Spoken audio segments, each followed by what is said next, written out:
Greetings petrolheads, welcome back to Automation, the car company tycoon game. Today, yep, it's time for the Spark Mark IV.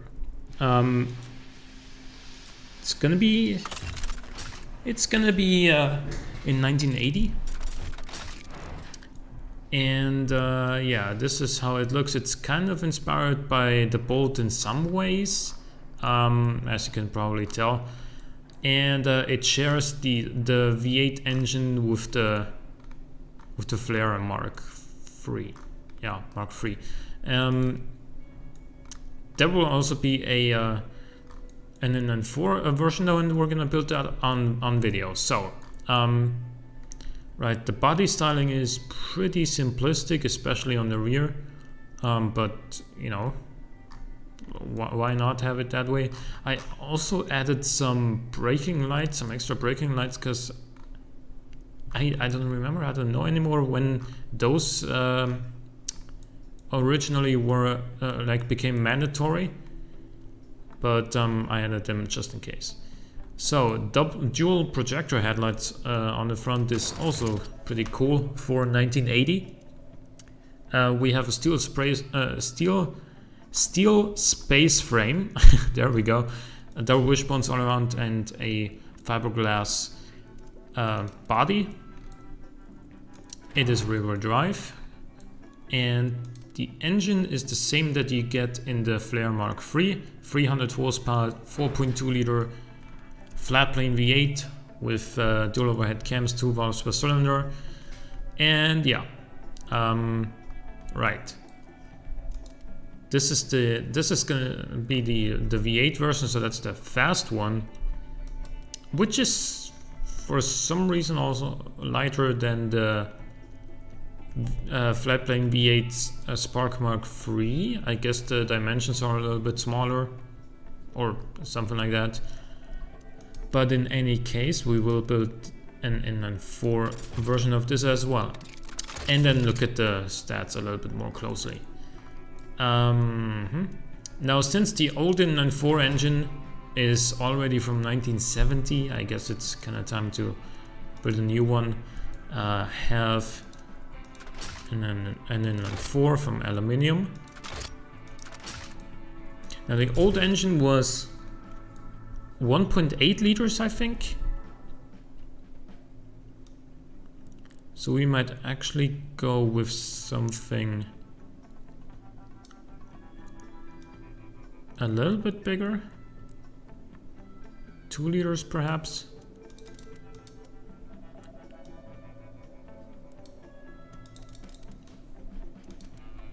Yeah, okay, 2 liters, sure.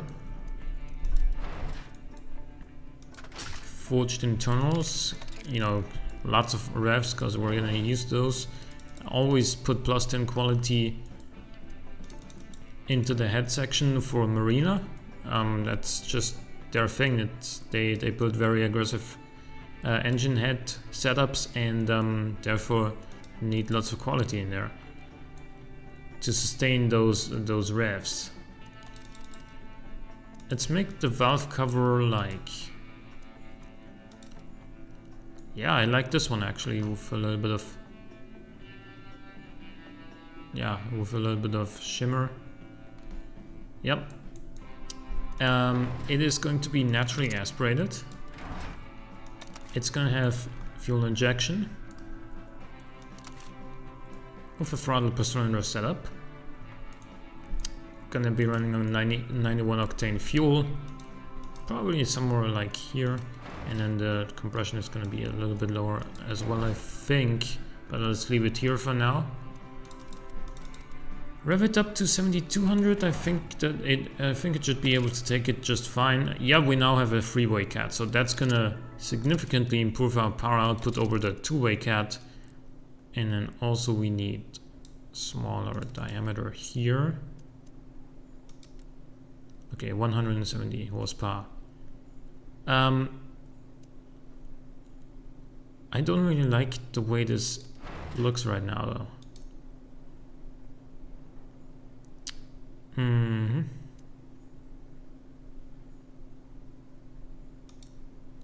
170 horsepower. Jesus Christ, from a 1.8 in 1980. I think that's a... Oh no, it's another 1.8. It's the 2-liter.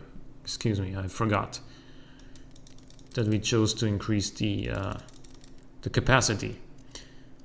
But in any case, I want this thing to be a little bit more or a little bit less aggressive here.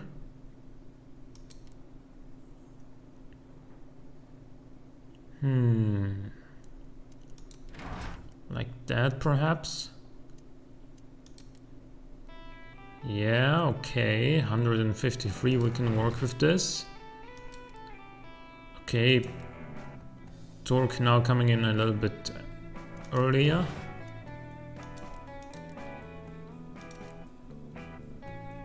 So is the power.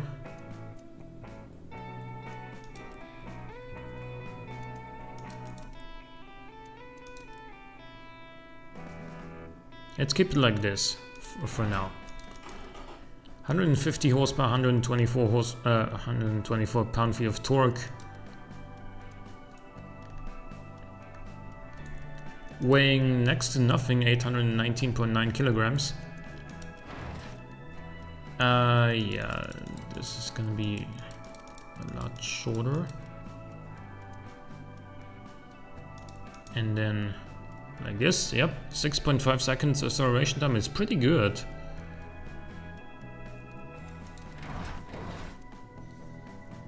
Okay, so we need to change the suspension just a slight little bit, and there we go. One click here on the camber and we fixed it. We fixed the oversteer.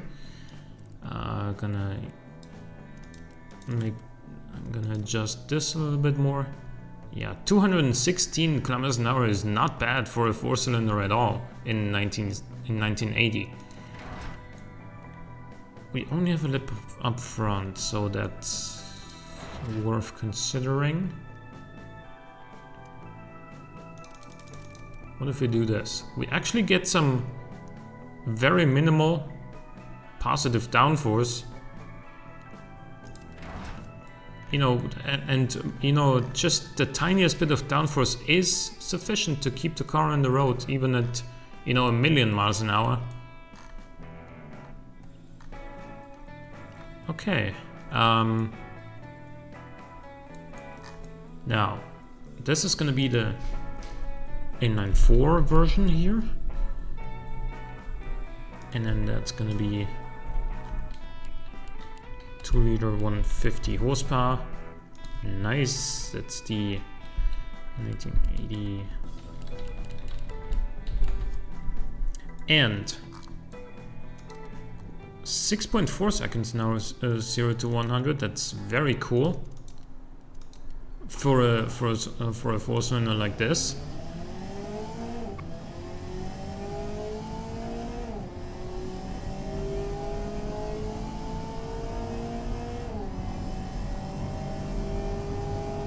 The quarter mile takes 15 seconds, not bad. Not bad. And it would be pretty cheap too. It does very well in light sport, in track, and in sport budget. Yeah, and that's pretty much exactly what this is. Yeah, I'm pretty content with the results on this car.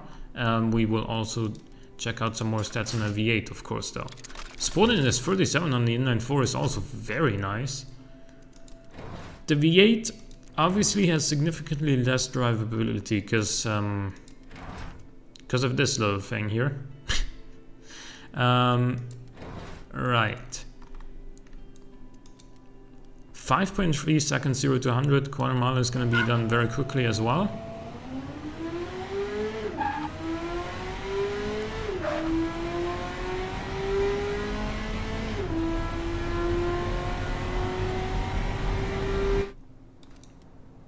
It's going to be in 13.5 seconds. So yeah, okay, it is a little bit slower than the Spark Mark free with the 6.6 liter V8, but that also had 380 horsepower. So, you know, you can't really build that anymore without a turbo in 1980, or I guess you could in 1980 when the freeway cats become available in the game. But before that, since the engine is from 1975, we can't just add a freeway cat now, because the engine is still from 1975. We would have to clone it and then, you know, do the rest that way. So how does this compare? It is still very good in track premium sport budget, even very competitive in hypercar category, which I found a little bit over the top maybe, because this is by no means a hypercar. It's quick, but it's no Lamborghini Countach. It's no, you know, Ferrari 308. Right. With that, did we actually go for everything? I think we forgot the brakes. The brakes are vented discs all around, and interior is the same as always: 2 seats, sport interior, basic entertainment, no driver assist, and then standard safety.